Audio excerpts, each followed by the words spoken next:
Hey, what's up, Dean's here, Performance, and we're back at the shop, but we had the Escalade. Jesse took the Camaro yesterday, drove it roughly an hour home.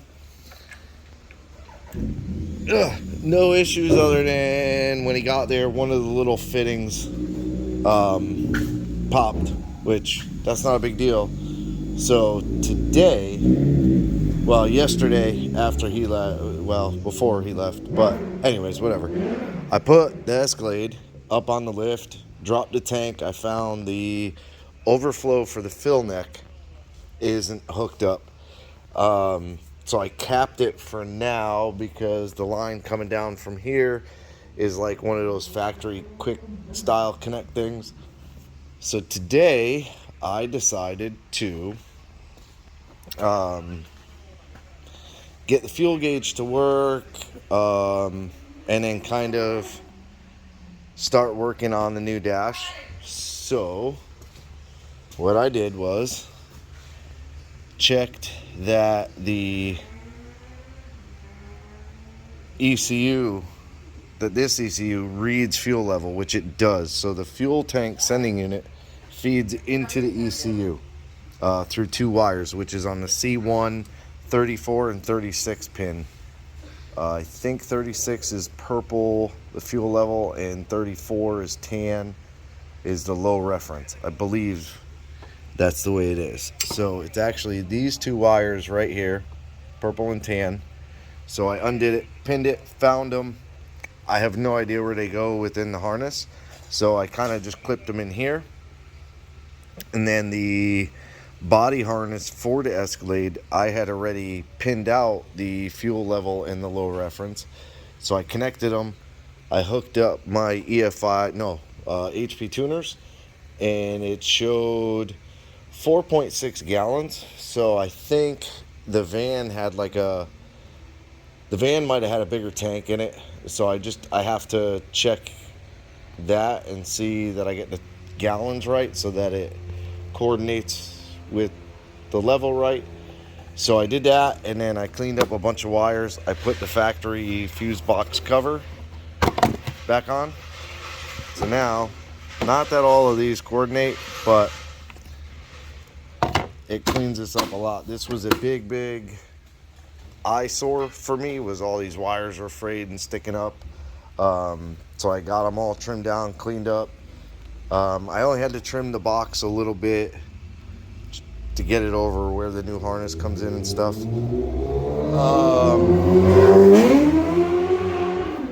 Motorcycle madness out here.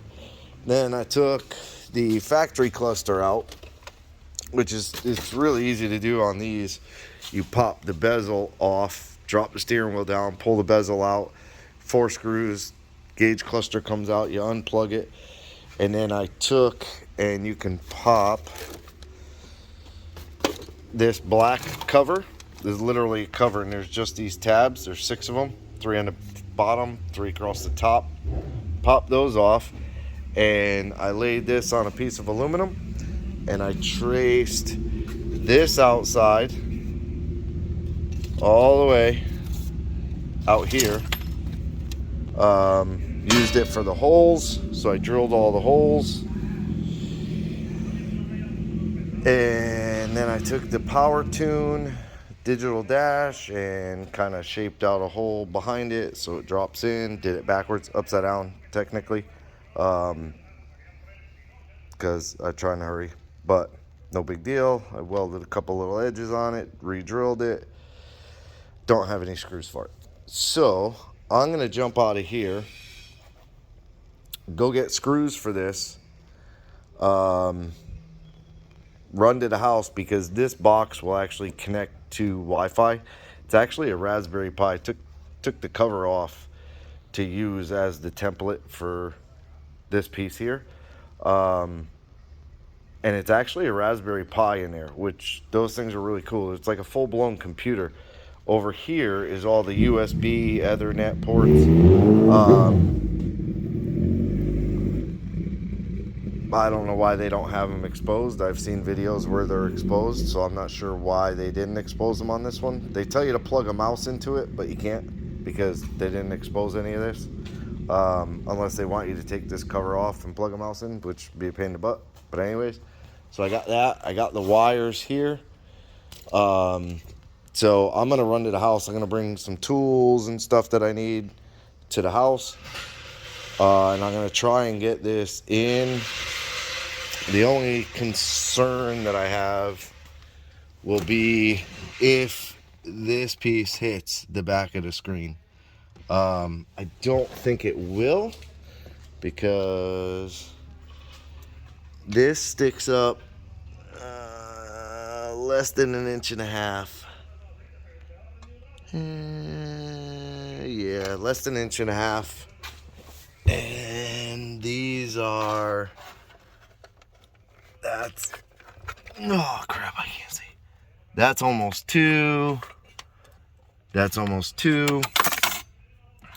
So I should be good. The only issue that I'm gonna have is when I put the bezel back in, it's probably not gonna sit against the panel.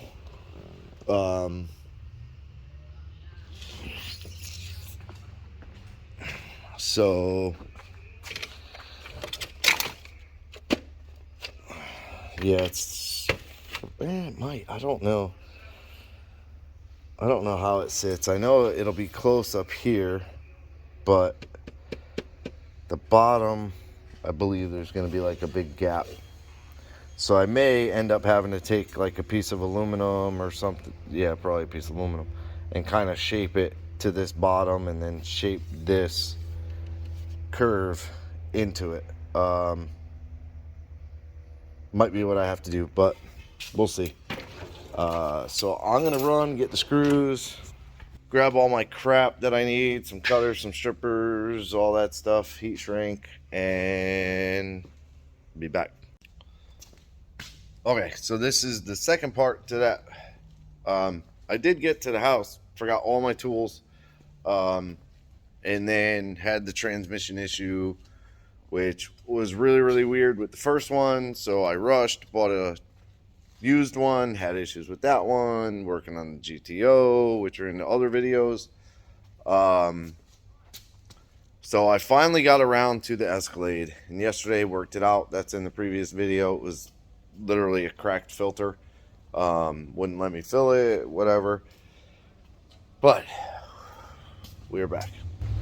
I drove it home last night, drove it here today. Mind you, it doesn't have a shift kit. Transmission's not tuned. Not even playing with that yet, but I got the panel painted, got the dash all in, I got it wired, which now I know there's a huge gap here, which I'll probably end up filling in somehow. I may just leave it, I don't know, I might be lazy, who knows. But there's like, can't see it, right there you can see the Deutsch connector. So I did all the wiring to the Deutsch connector. That blue and white wrapped wire is the CAN bus, high and low, for the screen. I got to move those wires. That's the stupid OnStar box when you go to an aftermarket screen. But it takes a minute to load. Not a minute, it takes a few seconds. There it goes.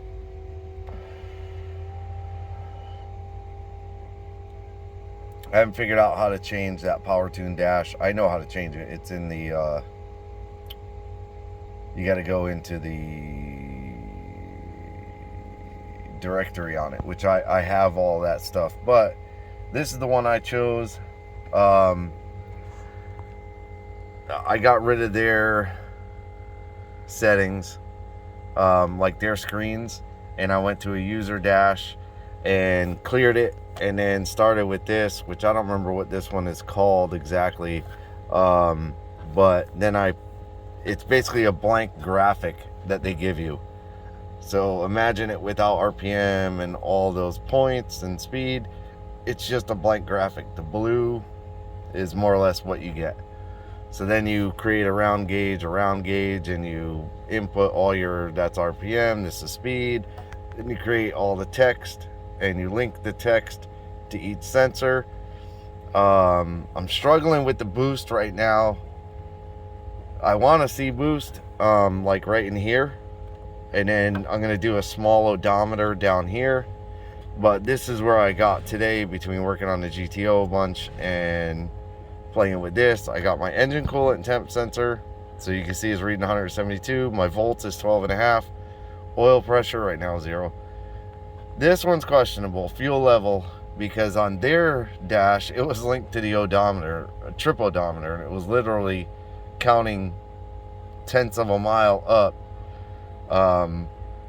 So now I switched it and did fuel tank level, and because that's what I see in HP tuners, and I have no idea how much fuel I have in this thing. So I don't know if that's 15 gallons, 15%, 15 miles. I don't really know what that one's on right now, but I got it all adjusted. You can see those work. Tack works, and I can't really drive too far, but the speed works off of the ECU, not GPS, which is cool. Yeah, it's not going to show it. I can't quite go fast enough unless I didn't link it, which could be. So I'm going to check it when I leave. Hopefully it works. It worked on the other one, so I just have to double check, make sure I linked it.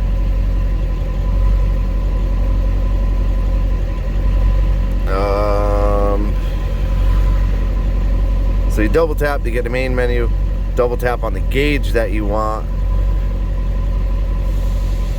data source, speed, so it should read right. We shall see. But yeah, I'm happy I got the transmission sorted out. That's huge. Not having a daily driver is ridiculous, and it's kind of my own fault most of the time because I beat the crap out of it. I beat on the van, you know, I beat on that a bunch, and then once I started driving I was like, don't beat on it because you'll break it. But the damage is already done, but happy to know that it was just a filter issue. I'll show you again. This was the pan and the filter in the transmission. There's a bit of clutch material in there, and I believe some of that is due to me the night we were trying to diagnose it, and I got a little pissy and kind of over revved it to get it to catch gear, which didn't help anything. But the hole in the bottom of the filter comes from that little rubber butt plug. It cracked the tube, a big hole in it in the top of the filter. The tube is actually cracked all the way up to here, so it was basically aerating the fluid or sucking all the fluid out of the pan. New filter, new fluid, and so far so good. I might actually do a little bit of tuning on the transmission right now and get it dialed in a little better.